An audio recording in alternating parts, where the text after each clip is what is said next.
A aula de hoje é sobre molas, né? Então a gente começa na aula de hoje o projeto de molas, né? Projeto e seleção de molas. Bom, então qual é a função, qual é a aplicação de molas, né? Todos vocês conhecem molas, né? Se vocês não conhecem, né, algo pode acontecer, desmanche uma caneta, igual essa minha aqui, tá? E vocês vão ver uma mola dentro dela, né?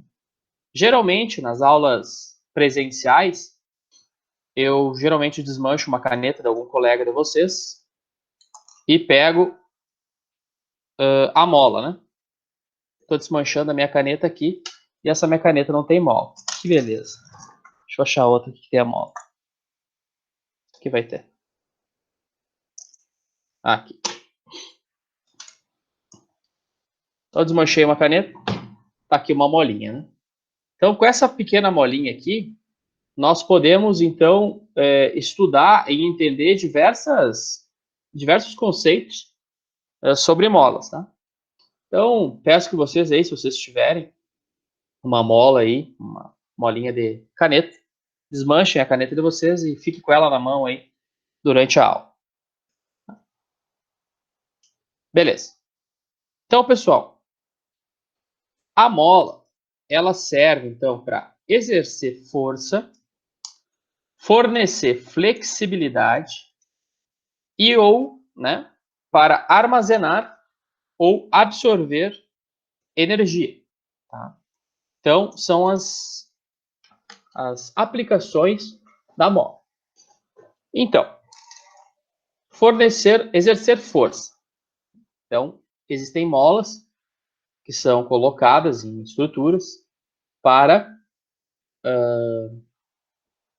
exercer força, ficar pressionando algo para que aquilo fique sempre sob pressão, por exemplo, né? Fornecer flexibilidade. Aqui entra o exemplo da mola de um automóvel, né, que serve, então, na suspensão para fornecer essa flexibilidade. Então, tu está indo com o carro, a mola, ela absorve aquela energia do buraco, né? Por exemplo, caiu num buraco, ela absorve aquela energia e o amortecedor faz com que a mola, né? Então, se tu pressionar a mola da caneta num sentido, ela vai absorver aquela energia e ela vai liberar aquela energia, né? No sentido contrário do que ela absorveu, que é a mola do carro. No caso do carro, né, para ela não liberar essa energia rapidamente, a gente usa o amortecedor, né, que vai amortecer esse retorno da mola, né? Beleza.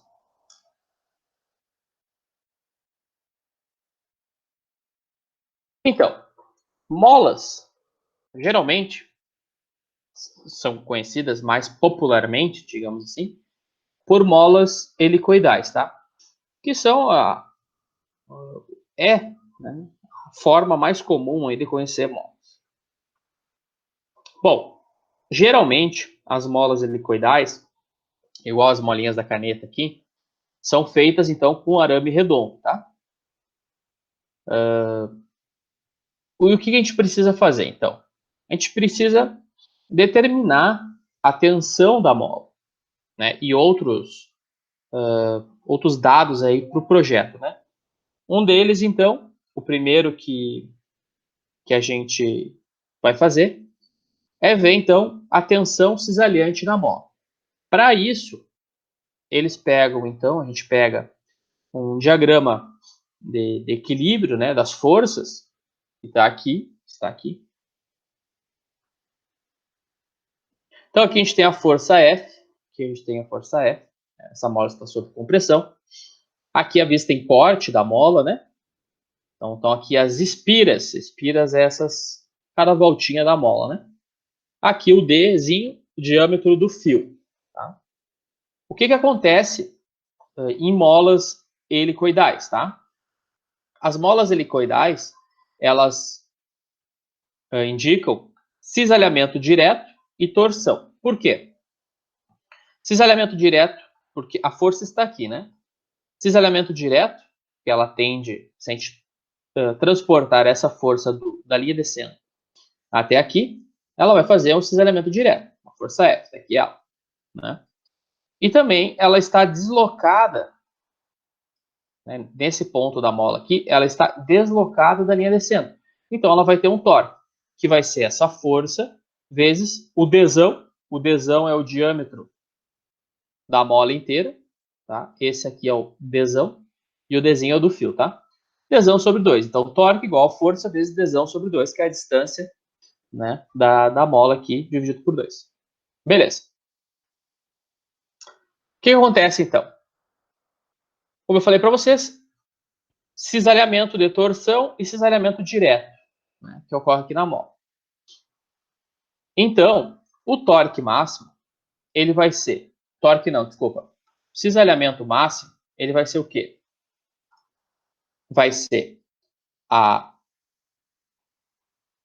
componente desse cisalhamento direto, força sobre ar, mais a componente do torque, que é o TC sobre J, o TR sobre J, né? Substituindo esses termos, então, aqui é o torque máximo, o cisalhamento máximo, tá? A gente pode substituir para que seja um valor, um cisalhamento, né? Depende da posição que tu vai escolher para obter esse cálculo, tá? O máximo ele é sempre na fibra interna da seção transversal. Então, sempre aqui nessa posição aqui, neste caso. Tá? Então, substituindo torque máximo por torque, torque é igual a força vezes distância sobre força vezes diâmetro sobre 2. O raio é o raio pequeno, né? É diâmetro sobre 2. O J, πd na quarta sobre 32. E a área, πd ao quadrado sobre 4. Colocando isso aqui, né, desta forma, a gente vai ter que a fórmula do cisalhamento, né, da tensão desse cisalhamento em molas helicoidais, esta aqui, 8FD sobre πdzinho ao cubo, mais 4F πdzinho ao quadrado. Então, 8 vezes a força vezes o diâmetro da mola sobre π vezes diâmetro do fio ao cubo, mais 4 vezes F, força, sobre πd ao quadrado. Então, só repetir a fórmula aqui para a gente ter ela aqui também, tá? É a mesma fórmula anterior. Nesse momento, então, a gente vai definir o índice de mola, tá? Que é essa letra C aqui. Então, C é Dzão sobre Dzinho. É diâmetro da mola sobre o diâmetro do fio da mola. Definimos também um fator de correção de tensão desse cisalhamento, tá? Que é o KS, igual a 2C mais 1 sobre 2C, tá? Logo, a tensão máxima desse cisalhamento para uma mola helicoidal vai ser o quê? Vai ser π, vai ser tal, né? Tensão desse cisalhamento. KS, o fator de correção de tensão, que está aqui em cima. 8FD sobre πdzinho ao cubo, tá? Então, esse é o fator. Como é que ele chegou nessa forma? Ele colocou, então, esses valores de C igual a Dzão sobre Dzinho, né? Nesta fórmula do KS, e o KS, então, esse fator de correção. Para a maioria das molas, o C, esse fator, esse índice de correção, índice de mola, varia de 6 a 12. Tá? A equação essa 10.3, esta aqui, é bastante aplicada para ambas as cargas, tá? Estáticas e dinâmica, tá? É bastante aplicado. Beleza, então essa é a fórmula principal aqui desta parte da tensão em molas helicoidais, tá? Porém, tá?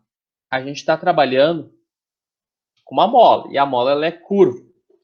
Então, esse KS, esta fórmula aqui, ele vai ser substituído, para ser mais correto o cálculo, por dois fatores, o KB e o KW, tá? Que são os fatores, o KB e o KW, do efeito da curvatura, tá?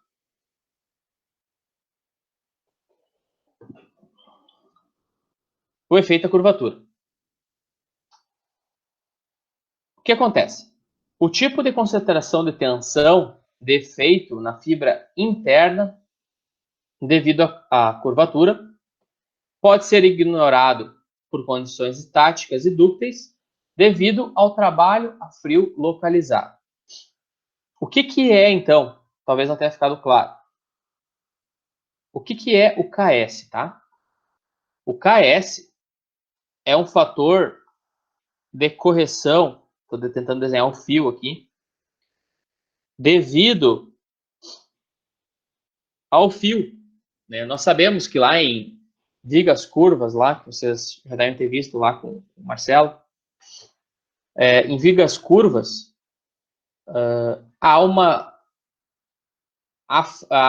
fibras lá de uma viga, por exemplo, né, que estão mais tensionadas que outras, né? Então há essa diferença entre as fibras internas e externas no material. E esse KS visa essa correção, tá? Mas ali do fio, então das fibras internas e externas do fio. O que os outros K fazem? O KB e o KW. Ele pega, então, a fibra, a correção não só da fibra no fio, mas devido a toda a curvatura da mola, a toda a espiral da mola, tá? Então, ao invés de pegar só da parte do fio, ele leva o efeito, em consideração todo o efeito de curvatura da mola, que a mola é uma espiral, tá? Aquele KS que nós estávamos vendo, né? KS, ele pode ser ignorado por condições estáticas e dúcteis devido ao trabalho a frio localizado, tá? Então, não utiliza-se aquele KS. O que a gente vai utilizar é o KW ou o KB, que leva em consideração o KS e adiciona o efeito da curvatura. Pode ser responsável, então, pelo efeito, substituindo o KS pelo fator Wall ou o fator Berg-Starter, né, que são responsáveis tanto pelo cisalhamento direto quanto pelo efeito da curvatura, tá? Que é o que eu falei para vocês. Então, esse KW e KB levam em consideração o KS. Tá? Então, são duas fórmulas aqui, KW e KB. Lembrando que o C é igual ao Dzão, diâmetro da mola, sobre o Dzinho, diâmetro do fio.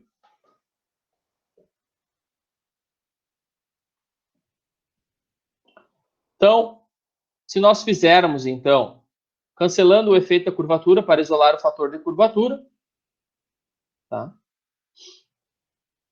Faz uma divisão entre KB e KS, por exemplo. Tá? Neste livro, nós vamos utilizar o quê? O KB. A constante, então, o fator de Berg-Starter. Não sei como pronuncia. Que é, então, 4C mais 2 sobre 4C menos 3. tá? Então é esse valor para o KB, que vai ser essa correção aqui que nós iremos colocar na fórmula para termos, então, a tensão em molas helicoidais, tá? Então essa sim é a equação importante aí, tá? O KB, então, ele é, se vocês lerem ali no livro, vocês vão ver que ele dá um erro muito pequeno, o KB e o KW, dá uma diferença muito pouca entre os valores, né? Pouca diferença. Mas o KB é mais conservativo, por isso que o livro utiliza, então, esta fórmula aqui, tá? Então, essa fórmula importante.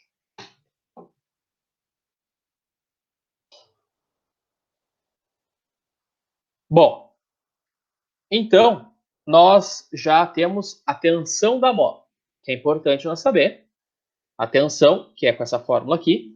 Então, com isso a gente consegue achar a tensão da mola, a gente vai conseguir dizer se a tensão está próxima ao limite de escoamento do material ou não, né? E isso vai nos dar, então, bastante tranquilidade para ver se não vai ter falha, então, aí por excesso de tensão, né? Excesso de força no material, né? Considerando aquele diâmetro da mola e o diâmetro do fio. Depois disso, outra coisa importante, então, tensão, é a deflexão da mola, tá? Tu quer fazer um projeto de uma, de uma, do molde lá, de injeção, quem já teve oportunidade de ver, tem diversas molas, né, para segurar partes, para pressionar, né, enfim, várias partes com molas. E é importante tu saber a deflexão da mola, né, porque tu quer saber quanto a mola vai diminuir de tamanho ou aumentar para que ela atinja lá o seu propósito, né? Então, para relacionar então a força aplicada e a deflexão da mola, a gente usa o método, tá, do Castigliano, o famoso castelhano, né? Que vocês viram lá com o Dr. Marcelo Toso, lá em Mecânica dos Sólidos, tá? Acredito que todos vocês tenham feito Mecânica dos Sólidos lá com o Marcelo, ou estão fazendo. Esse método, então, do castelhano, hein, castigliano, ele serve para fazer uma relação, então, entre a energia sobre a força, né? E isso dá a deflexão. Tá? Então, a gente aplicando uma força na mola, a gente vai estar imprimindo, né? Ela vai estar acumulando uma energia. E essa energia, depois ela, quando tu retirar a força, ela vai ser devolvida, né? Ela fica armazenando aquilo e depois ela libera. E isso vai nos dar, então, subsídios para calcular a deflexão, que é, por exemplo, aplicando 100 newtons no tal mola, quantos milímetros a mola vai diminuir, né? Aplicando em compressão, como na figura ao lado ali, né? Então, o método castigliano, ele relaciona, então, a força e a deflexão, e a gente vai pegar, então, o U, que é a energia lá do método castigliano, a gente vai pegar, então, a componente torsional mais o cisalhamento, vai substituir alguns valores, né? Que era lá o nosso TC sobre J, né? Vai substituir alguns valores, torque, o comprimento, o J, a área, tá? Isso vai, então, desculpa, passei aqui. No método castigliano, é o capítulo 4 do livro, tá? Só deixa eu ver aqui.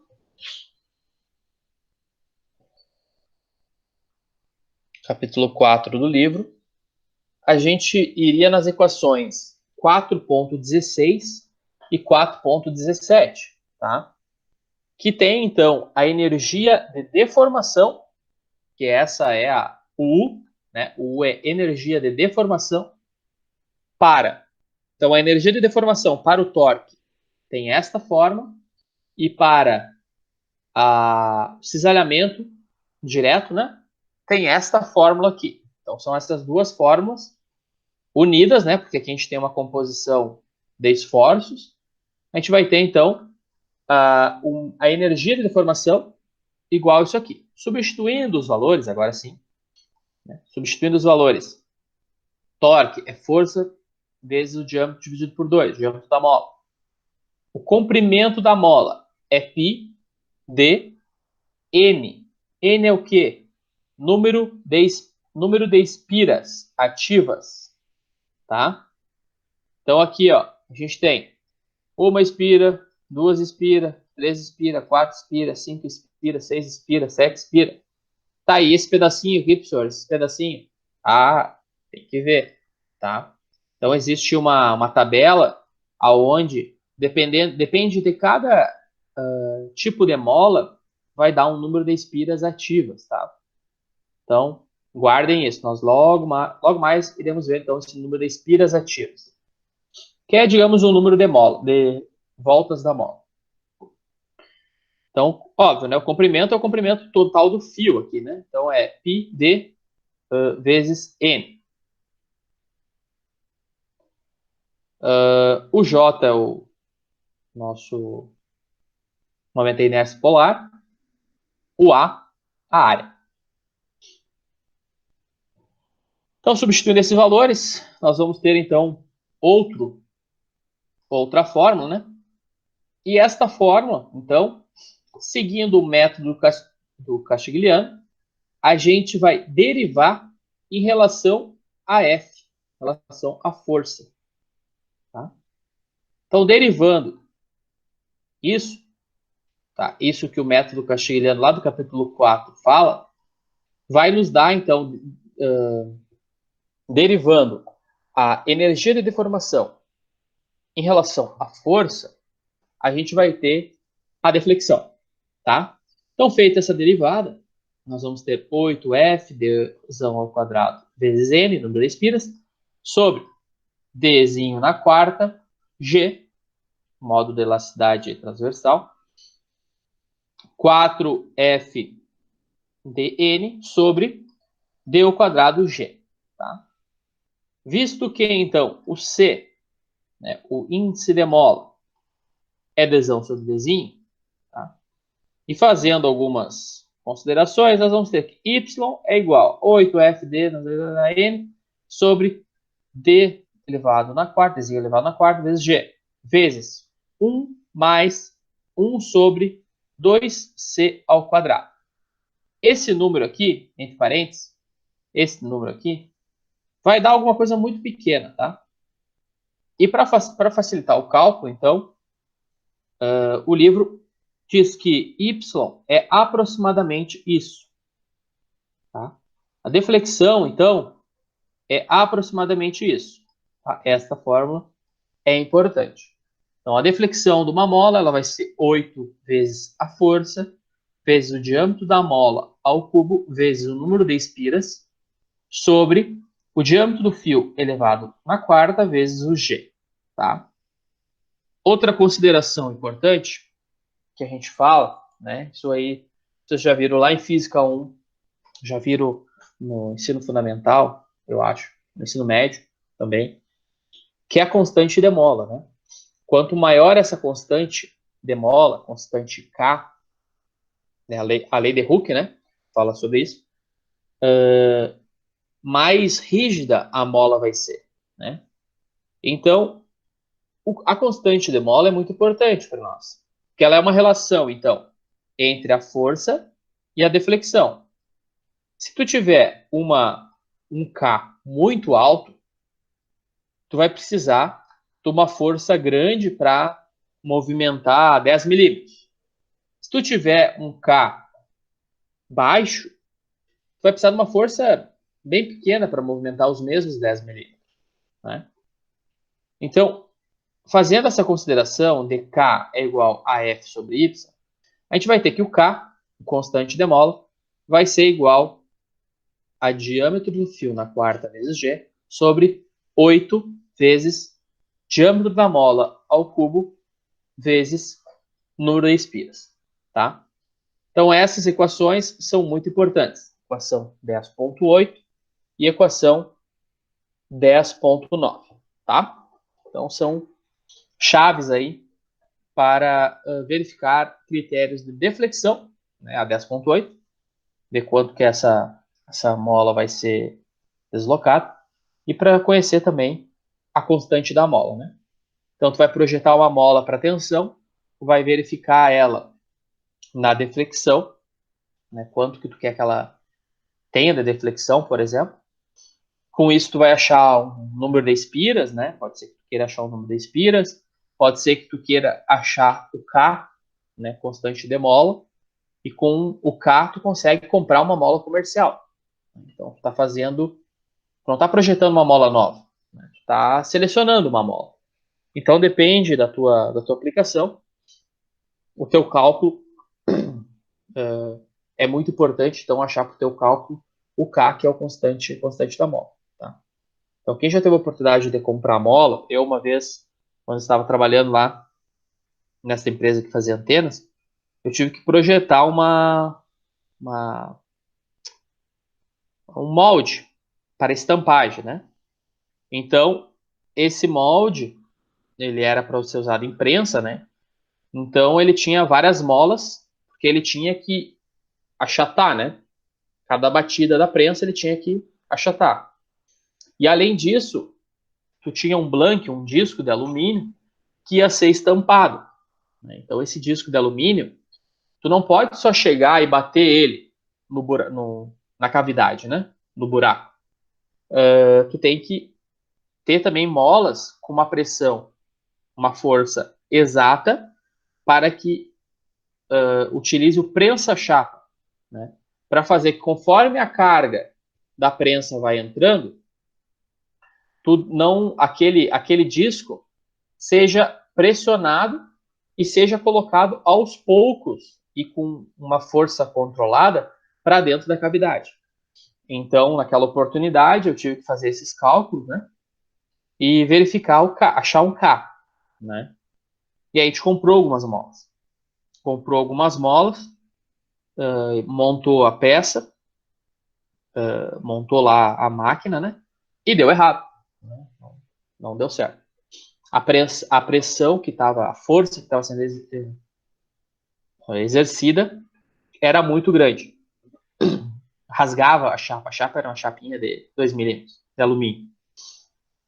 E, né, por algum erro de cálculo, ou isso aqui também são cálculos muito empíricos, né? Não é uma coisa exata. E também a mola, ninguém me garante que veio a mola correta, né? E então nós tínhamos 6 molas nessa prensa, né? E aí nós retiramos 2, né? Não tinha problema, podia retirar. E fizemos o teste e deu certo, né? Então tinha molas a mais, tinha muita força, né? Tava rasgando a chapa, a gente retirou 2, fez o teste e deu certo. E a gente reposicionou as molas, né, para ficar igualmente distribuídas ali, refez os furos e tal, e ficou bem certinho. E essa peça, então, era um chapéuzinho. É o que vai na ponta das antenas, como essas antenas parabólicas, né? Vai na ponta da antena. E nessa ponta da antena vai um chapéuzinho. E esse chapéuzinho, ele era feito, cortado tiras, né? Cortado no laser, as determinadas partes, e era soldado com TIG, né? Que era alumínio. Ah, então demorava lá 15 minutos para fazer um chapéuzinho, que a gente chamava, né? Que é aquele chapéuzinho que vai na ponta da antena parabólica, né? Aquela parte central da antena parabólica.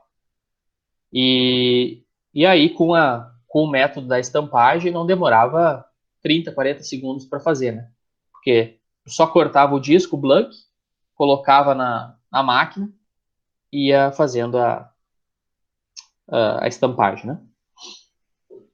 Ah, e também tinha uma parte embaixo do molde, depois que fazia estampagem, né? Depois que fazia estampagem, tinha que soltar o chapéu, né? Tinha que tirar a peça pronta, né? Porque ela fica grudada ali na cavidade, né? Então também tinha duas molas embaixo para expulsar um pouquinho ali, né? Só para desgrudar um pouquinho e poder tirar com a mão a peça. Então essa é a importância de conhecer, então, o projeto de molas para que num processo lá de projeto de algum equipamento a gente tenha certeza do que a gente está fazendo, né? Então, os tipos de molas que tem, de compressão, né? A gente vai falar mais sobre molas de compressão, que são as mais utilizadas. Tipos de molas de compressão que nós temos, tá? Nós temos molas de compressão de extremidade plana, tá? Que é essa primeira aqui, letra A. Mão direita. Mão direita, porque o... Como é que era isso? Ah, porque olhando a espira de frente, né, assim deitada, ela vai da esquerda para a direita.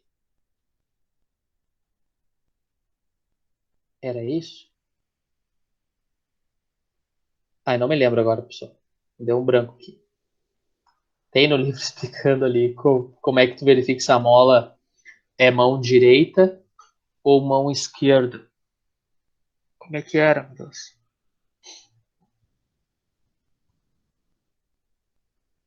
Tá, não lembro, pessoal. Tá. Na próxima aula eu vejo certinho e a gente fala isso novamente, tá? Mas o que é mais importante aqui é a questão da extremidade. A questão da extremidade vai impactar diretamente no número de espiras ativas, tá? Então, no caso, essa primeira aqui é uma extremidade plana, tá? Não sei qual modelo de mola vocês têm na caneta de vocês, mas a extremidade plana, vocês podem ver que ela termina, ela é só cortada aqui, ó, né? Ela termina diretamente aqui, só foi feito um corte aqui, deu, acabou a mola, é isso aí, tá? A outra, as duas extremidades são planas, só cortadas, tá? A outra, ela tem uma extremidade esquadrejada, esse lado aqui, tá, pessoal? Tem uma extremidade esquadrejada. Agora vocês podem olhar a caneta de vocês, a molinha da caneta de vocês, que vocês vão ver. Não sei se a minha aqui consegue. Não sei. Não sei se dá para ver mais ou menos a minha molinha, mas ela é esquadrejada, que chamam, tá?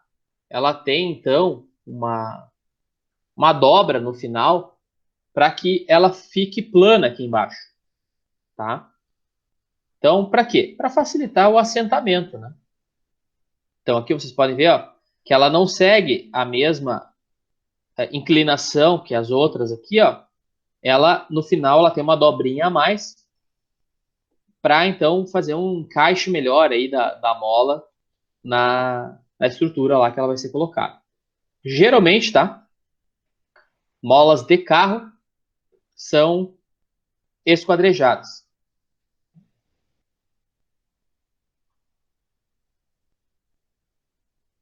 É, não é esquadrejadas, é esquadradas, tá?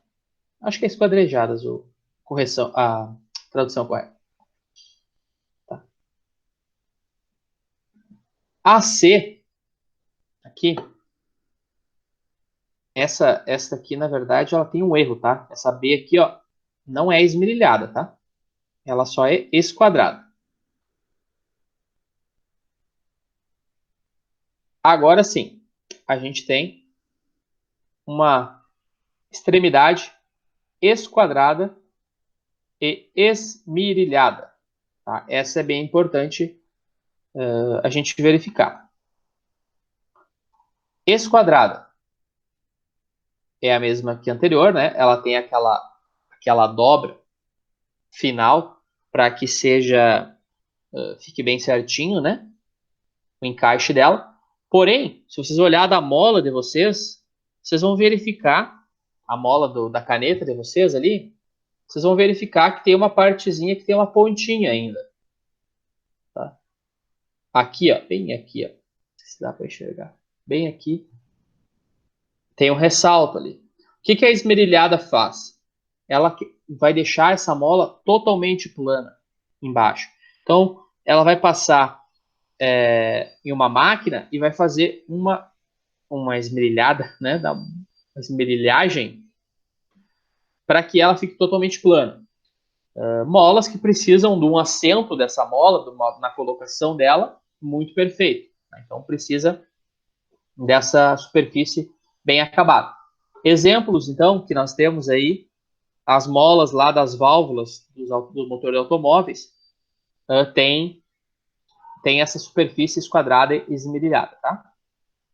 Se nós estivéssemos em sala, né, normal, hoje era o dia que nós íamos lá no laboratório e verificava no carrinho lá que a gente tem, né, naquele carro em corte lá, com diversas peças à mostra, a gente veria, então, esses vários tipos de mola que tem lá nesse carrinho. Então, por causa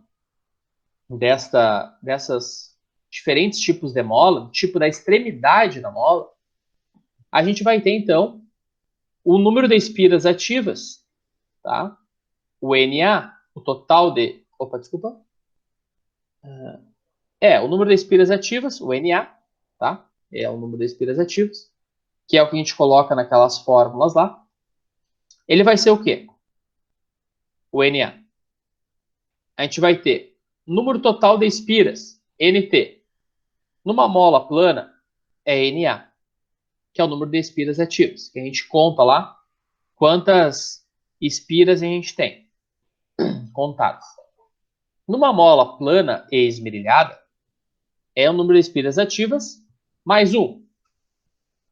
Numa esquadrada ou fechada, né, numa esquadrada só, número de espiras ativas mais 2. Numa esquadrada e esmerilhada, número de espiras ativas mais 2. Tá? O número de espiras da extremidade, NE, na plana, 0. Na esmerilhada, plana e esmerilhada, 1. Na esquadrada e na esquadrada esmerilhada, 2. Tá? Comprimento livre. Tá? O que é o comprimento livre? É o comprimento da mola aberta. Da mola sem carga. Tá? Comprimento livre. Então, o que é importante a gente saber? Nós precisamos saber o comprimento dessa mola para saber se ela vai entrar lá no projeto. Né? Comprimento livre, o L0, então vai ser P, que é o passo, vezes o número de espiras ativas, o NA, mais o D. Tá? Então, para a plana, né, e tem para as outras também, tem na forma. Comprimento sólido, tá? É o comprimento desta mola sobre carga, sobre tensão. Então, é o comprimento mínimo da mola, tá?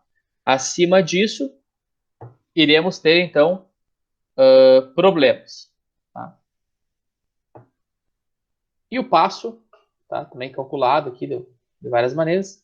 Passo é igual ao passo de parafuso, né? O número de espiras ali que a gente tem por polegada, por milímetro. Né? A gente vai ter o passo.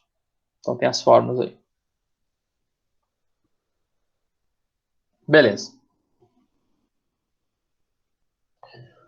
Então a gente viu deflexão de mola, que é o Y.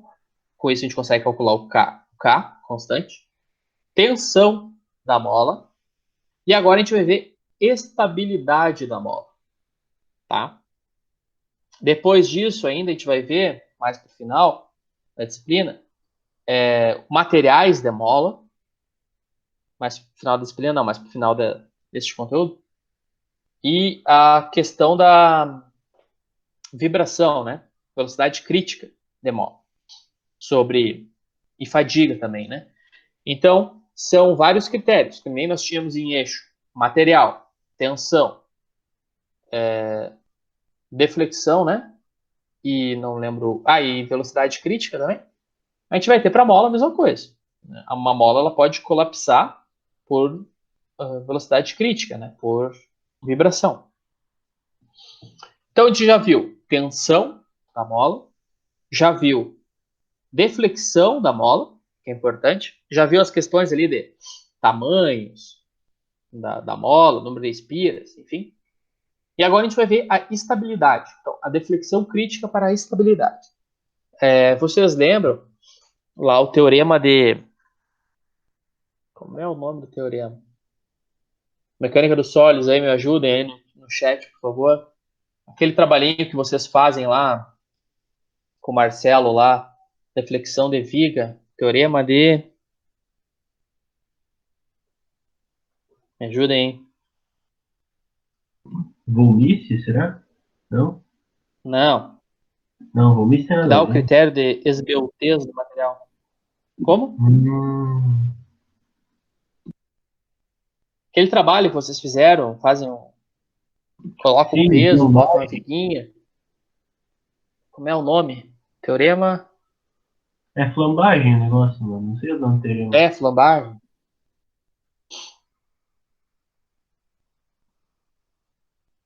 Não lembro, tá?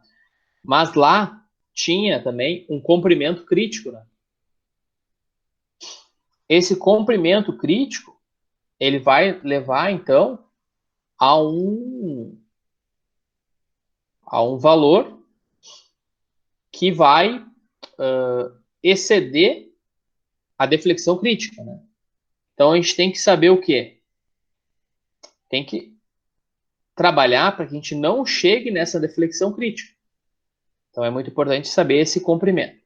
Então, a deflexão crítica ela é igual ao L0, comprimento inicial, vezes C1', abre colchetes, 1 menos, abre parênteses, 1 menos C2' sobre lambda ao quadrado EFF elevado na 1 meio. Tá? O lambda EFF é a razão efetiva de esbeltez, tá? Que é alfa, que é uma constante da condição final, está definida no próximo slide, é uma tabela, vezes o comprimento inicial, o L0, sobre o diâmetro da mola. Tá? Esse valor, tá? Ele é jogado dentro dessa forma para nós estabelecermos, então, a deflexão crítica. C1 e C2 são constantes elásticas, tá? E são determinadas por essas duas fórmulas abaixo. Então, qual é o nosso objetivo aqui? Achar o comprimento inicial máximo. Nós já achamos tensão, já achamos coeficiente da mola e a deflexão da mola. E agora a gente tem que saber qual o comprimento máximo que a gente pode utilizar nessa mola para que ela não flame. Tá? Seguindo o teorema lá que eu esqueci o nome. Então aqui tem a questão constante de condição final, é como que essa mola está suportada, né? Por exemplo, se a mola está suportada entre duas superfícies planas, extremidades fixas, a constante é 0,5, tá? Se uma extremidade está engastada e a outra está livre, é 2. Se ambas estão articuladas, é 1. Tá? Enfim, são as maneiras que a gente está... como é que está fixada essas molas, tá?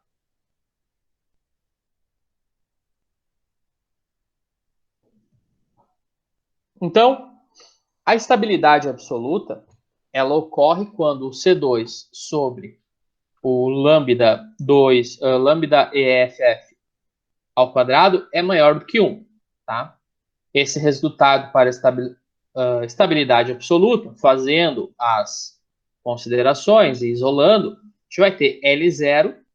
O L0 ele tem que ser menor do que πd sobre alfa, abre parênteses, abre colchetes, 2 vezes modularidade menos modularidade transversal sobre 2G mais E,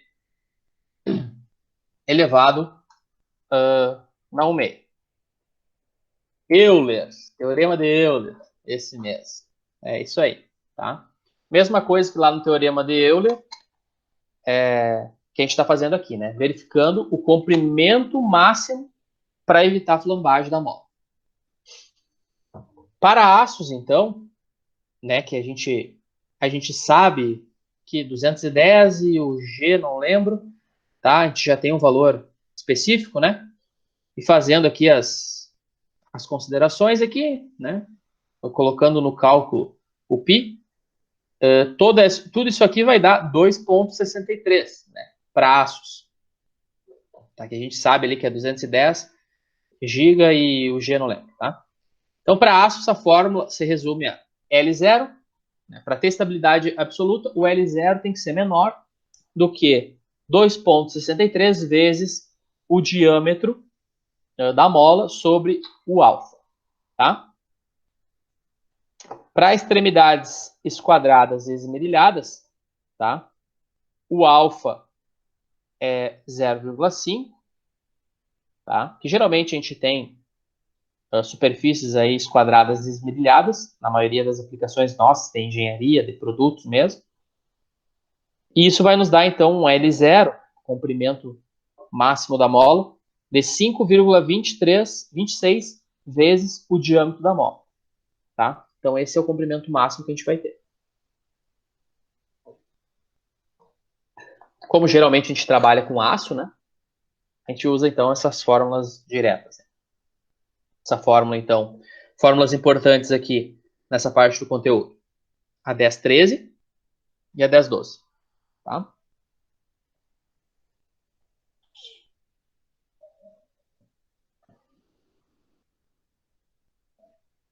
Materiais de molas, pessoal. Então, temos vários materiais de mola. Arame duro, né, de 0,6 a 0,7 de carbono, né? Mais barato de propósito geral, usado onde a vida, a precisão e a deflexão não são muito importantes.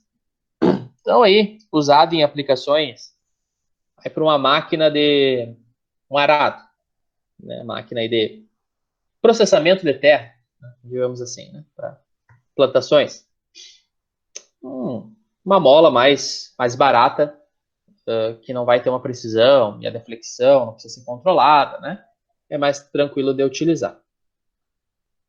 Arame temperado a óleo também, né? Um propósito geral, mas então tem uma maior resistência, né? Porque ela tem esse tratamento térmico.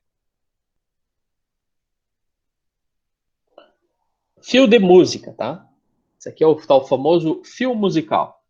Ele tem já uma concentração de carbono um pouco maior, 0,8 a 0,95. Então tem maior quantidade de carbono para maior resistência. Ele é melhor, mais resistente, mais usado nas pequenas molas. Ele é um material ótimo aí para fadiga. Tá? Materiais de liga, né? Cromo vanádio, né? Uma liga de mola de aço popular. Forças mais altas que as de aço carbono. Bom para fadiga, choque e impacto. Cromo silício. Bom para altas tensões, longa vida de fadiga e choque. Tá? Então, são tipos de materiais de mola, né? Então, isso, num projeto, vocês vão ter que verificar com o fabricante qual é o material, qual é a resistência à tração desse material, né? Para selecionar qual material vocês vão utilizar. Então, resistência de materiais de mola, tá? Como é que vocês verificam isso, tá? Com pequenos diâmetros de arame, a resistência é uma função do diâmetro. Tá? Um gráfico de resistência à tração versus diâmetro do arame é quase uma linha reta na escala log-log.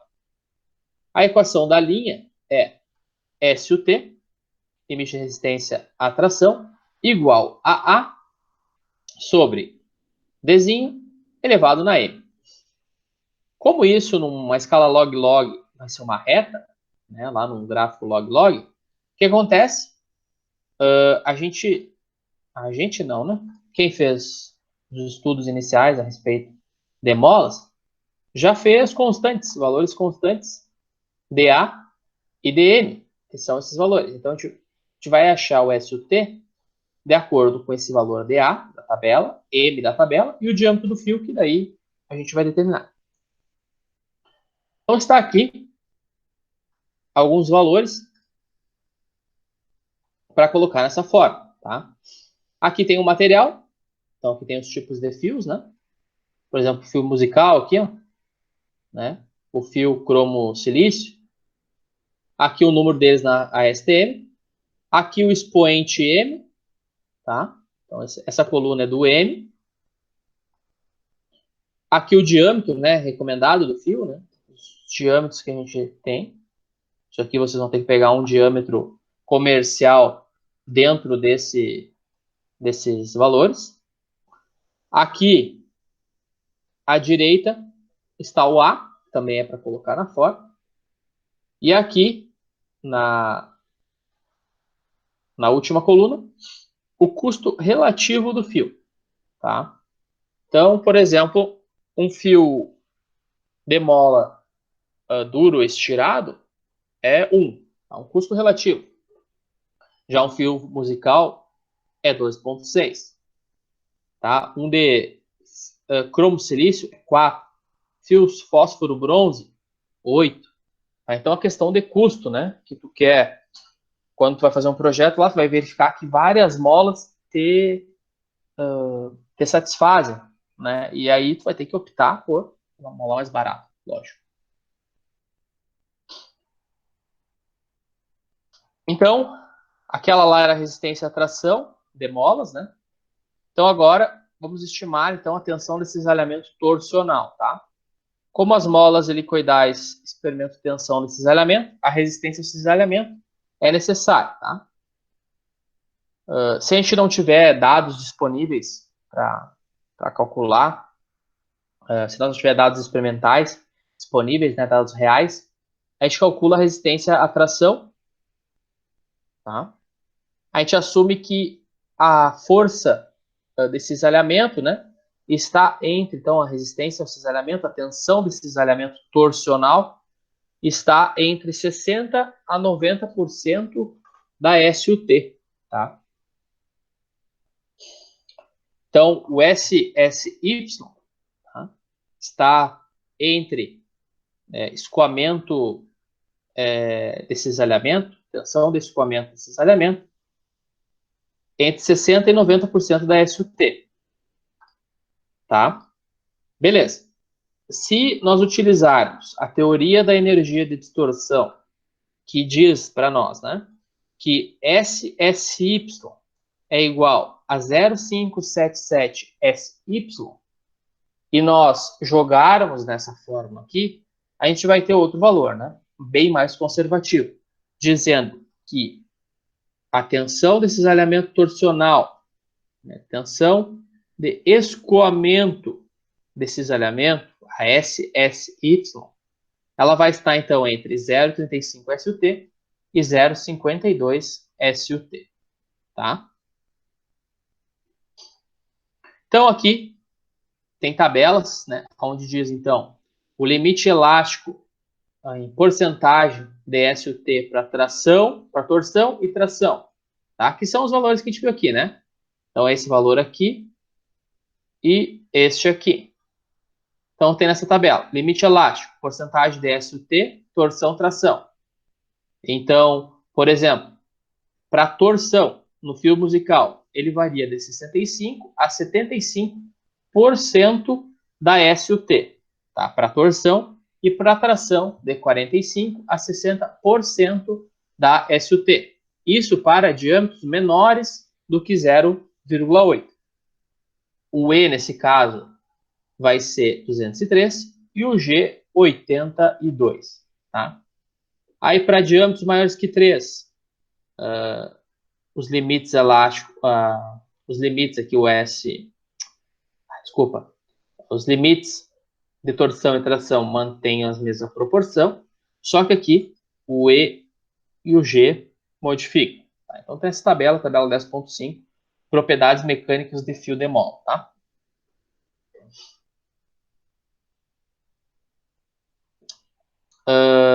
Outra coisa importante são essas porcentagens, tá? Dependendo dos tipos de molas aqui, para compressão em aplicações estáticas, tá? Antes da remoção de assentamento ou após a remoção de assentamento. Tá? O assentamento é aonde a mola está colocada.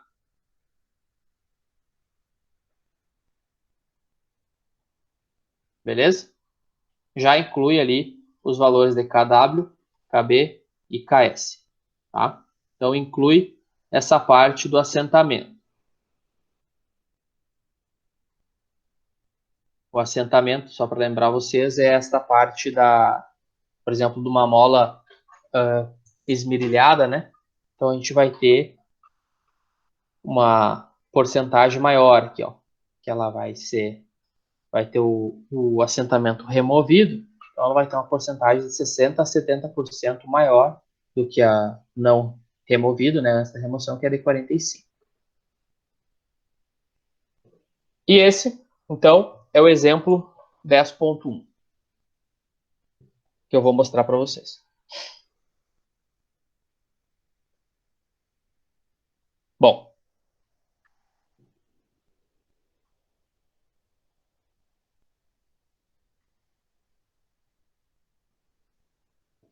olha só.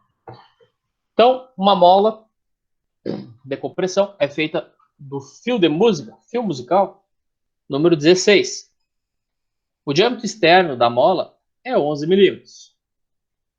As extremidades são esquadradas e existe um número de 12, um número total. O que é isso, então? NT, número total de espiras, de 12 voltas e meia. Estime a resistência ao escoamento, estime a carga estática, estime a constante da mola, estime a deflexão causada pela carga da parte B, estime comprimento sólido. Que comprimento a mola deveria ter para assegurar que, quando fosse comprimida a sólido e depois solta, não haveria mudança permanente no comprimento livre. Dado o comprimento encontrado na parte F, a flambagem é uma possibilidade. E, por último, qual é o passo da espiral do corpo. Tá? Então, são coisas aí que a gente tem que descobrir. Tá? Ótimo. Então, vamos começar. Primeiro, nós vamos ter que, então, achar o quê? A resistência ao escoamento torsional do fio. O que é? É o SSY. Então, nesse contexto, a gente vai ter, então, lá na tabela A26, tabela A26 é do final do livro, a gente vai ter o diâmetro 0,94. Da tabela 10.4, a gente vai achar o A e o M, tá? E isso, nós vamos, porque ele nos deu lá o fio número 16, fio música número 16. Então, a gente vai lá nessa tabela no final do livro, vai ver que o diâmetro do fio música é 0,94. Vamos jogar na fórmula. E vamos ter, então, que a resistência a SUT vai ser 2.231. Já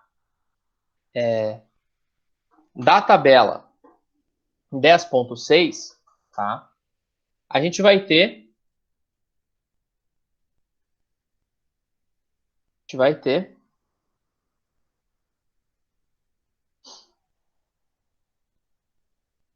nessa tabela a porcentagem máxima da resistência à tração, tá? Para achar a tensão torsional máxima, tá? Então aqui, ó, nós vamos pegar antes da remoção de assentamento? Sim, porque é um cálculo de uma esquadrada, que não tem assentamento, né? É uma mola esquadrada. Então, nós vamos pegar o 0,45% de SUT e vai dar 1.004 MPa. Tá? Essa é a resposta para a letra A, que é resistência e escoamento torsional do fio. Estime a carga estática correspondente ao escoamento. Aqui, nós vamos ter que achar, então,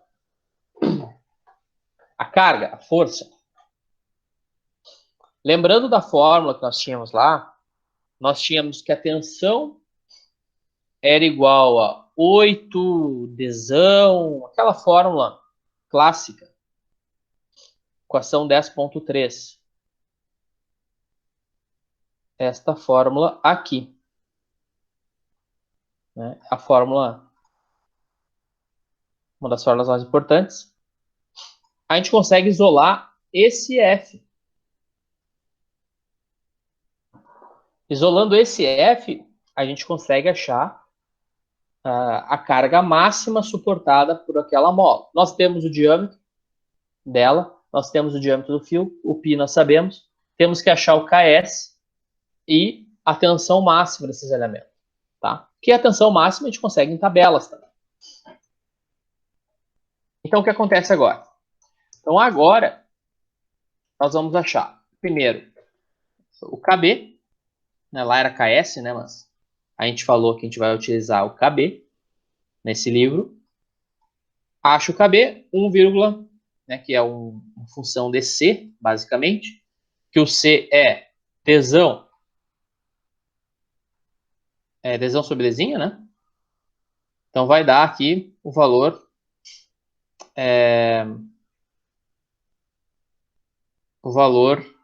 C igual a desão sobre o desinho corrido. Ah, uma coisa importante, pessoal. Como é que eu vou desenhar isso aqui? O desão, ele não leva em consideração, não é o diâmetro externo, eu estava falando de diâmetro externo, mas não. É o diâmetro entre o centro do fio de um lado e entre o centro do fio do outro lado. Por isso que ele faz aqui, então, ó, um diâmetro médio igual a 11, que é o diâmetro externo da mola, menos o diâmetro do fio, dando 10,6, tá? Aí ele calcula o índice de mol. Beleza? Só esse esclarecimento aí. O desão, então, é esse diâmetro médio. Aí achamos o KB. Beleza. Agora, utilizando aquela fórmula lá, né, como a gente está fazendo para cisalhamento, a nossa tensão de cisalhamento da mola vai ser torsional, né? Vai ser o SSY, que a gente achou aqui em cima, que era o 1004. Então, a força, nós substituindo os valores de KB, SSY, Dzinho ao cubo, π, KB e D, nós vamos ter o F como 31 newtons. Tá? Então, vamos pensar que aproximadamente 3 quilos vai chegar, então, essa mola. Pensa, pessoal, uma mola de 11 milímetros, tá? Uma molinha bem de diâmetro, 11 milímetros, bem pequenininha, com um fio de menos de 1 milímetro. Né? É basicamente essa molinha minha de caneta aqui, tá? Com uma força de 3 quilos, pensa numa molinha de caneta, se tu colocar 3 quilos em cima dela, provavelmente ela vai arrebentar mesmo, né? Então, essa é a força, resposta da letra B. Estime a carga estática correspondente à resistência a escoamento. É a carga máxima aí, né? Para escoar esse material. Estime a constante de mola, que é o K. Sim, depende do material esse escoamento, né? No caso aqui, nós já tínhamos o material que é o fio música número 16. Constante de mola. Bom, constante de mola é o K, né? É só jogar na fórmula que nós já temos. K igual diâmetro do fio na quarta vezes G sobre 8 vezes D ao cubo NA, que é o número de espiras ativas. Ok, número de espiras ativas. O que ele nos deu, 12 espiras e meia, é o número de espiras total. Com base na tabela 10.1, vamos voltar lá.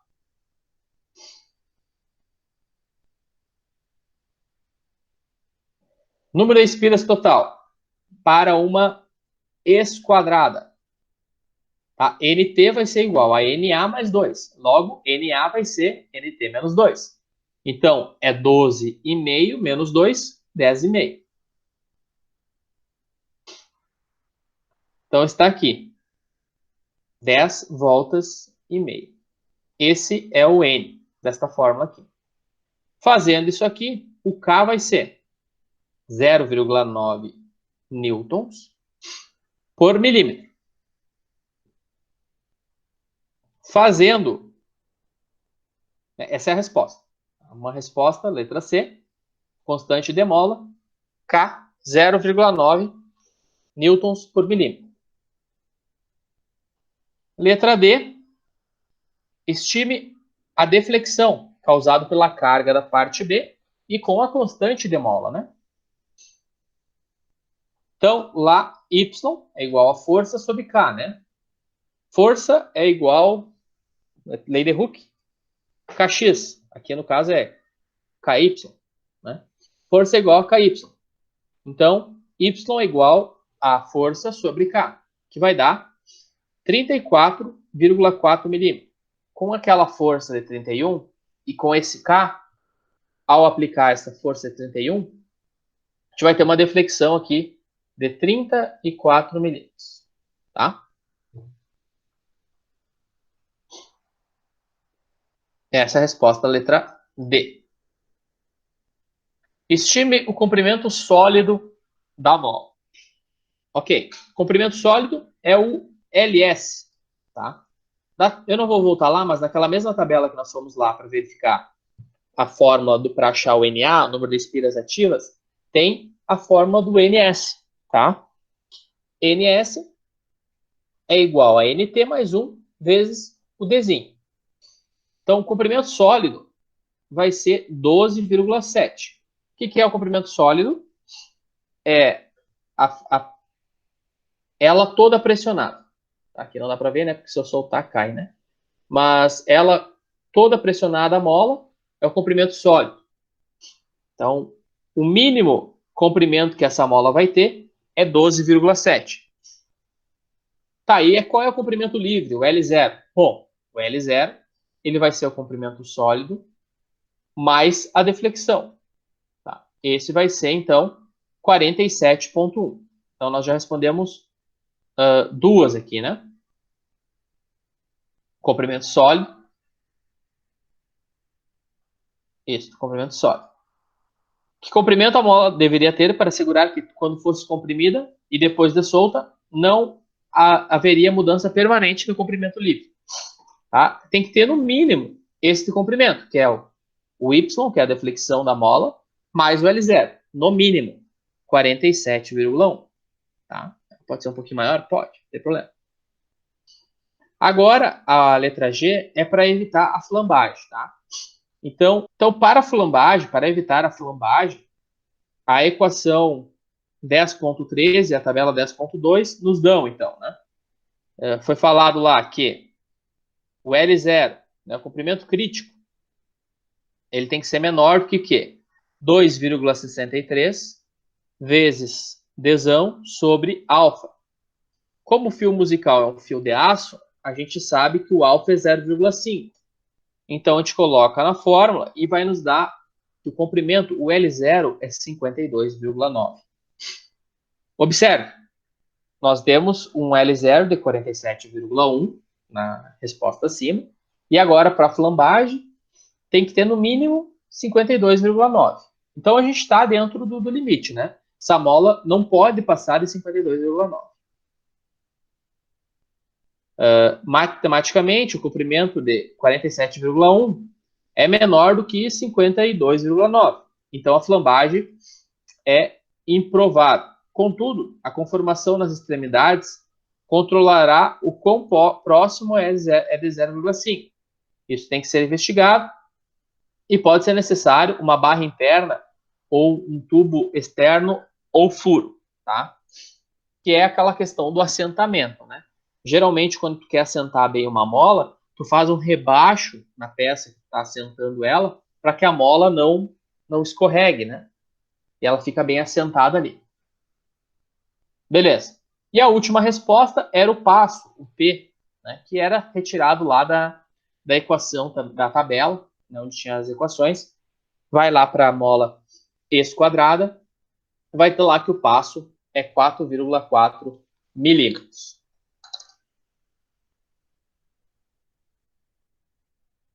É isso aí, pessoal. Por hoje a gente fica por aqui.